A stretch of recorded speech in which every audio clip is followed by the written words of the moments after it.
Assalamualaikum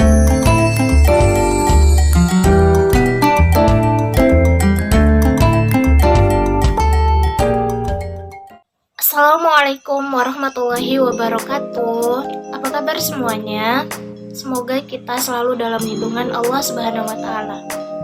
Jadi, kembali lagi dengan saya, Bunga Nurhani.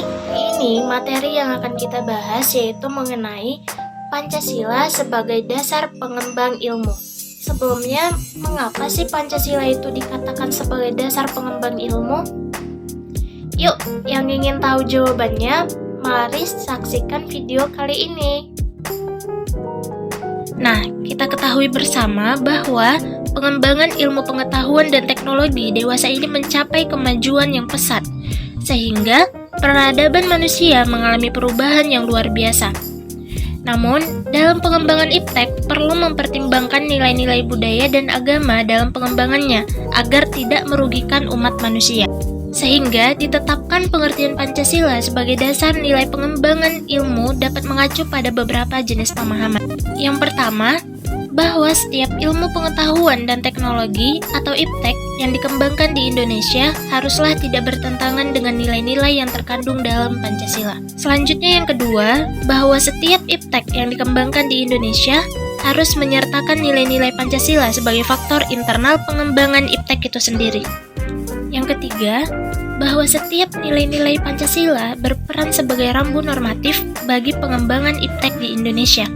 Artinya, mampu mengendalikan iptek agar tidak keluar dari cara berpikir dan cara bertindak bangsa Indonesia. Selanjutnya yang keempat, bahwa setiap pengembangan iptek harus berakar dari budaya dan ideologi bangsa Indonesia sendiri, atau lebih dikenal dengan istilah indigenisasi ilmu atau mempribumikan ilmu. Selanjutnya, perlu kita ketahui apa sih pentingnya Pancasila sebagai dasar pengembangan ilmu? Nah, pentingnya Pancasila sebagai dasar pengembangan ilmu dapat ditelusuri ke dalam beberapa hal sebagai berikut. Pertama, pluralitas nilai yang berkembang dalam kehidupan bangsa Indonesia seiring dengan kemajuan iptek menimbulkan perubahan dalam cara pandang manusia tentang kehidupan. Hal ini membutuhkan renungan dan refleksi yang mendalam agar bangsa Indonesia tidak terjerumus ke dalam penentuan keputusan nilai yang tidak sesuai dengan kepribadian bangsa. Kemudian yang kedua, dampak negatif yang ditimbulkan kemajuan iptek terhadap lingkungan hidup berada dalam titik nadir yang membahayakan eksistensi hidup manusia di masa yang akan datang. Oleh karena itu, diperlukan tuntunan moral bagi para ilmuwan dalam perkembangan iptek di Indonesia. Selanjutnya yang terakhir, perkembangan iptek yang didominasi negara-negara barat dengan politik global ikut mengancam nilai-nilai khas dalam kehidupan bangsa Indonesia, seperti spiritualitas, gotong royong, solidaritas, musyawarah, bahkan cita rasa keadilan.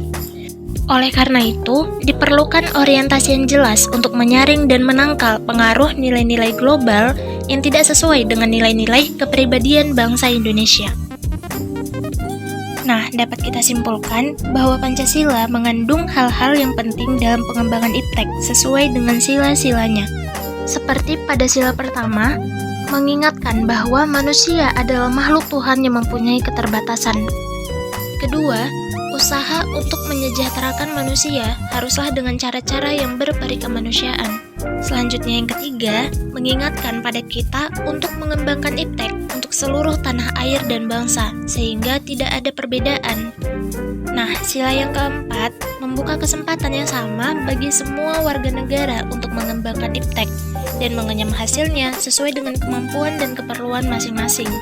Dan terakhir, sila kelima, memperkuat keadilan yang lengkap dalam alokasi dan perlakuan dalam pengembangan teknologi dan ilmu pengetahuan. Sekian pembahasan kali ini, semoga bermanfaat untuk kita dan menambah ilmu pengetahuan kita. Terima kasih. Wassalamualaikum warahmatullahi wabarakatuh.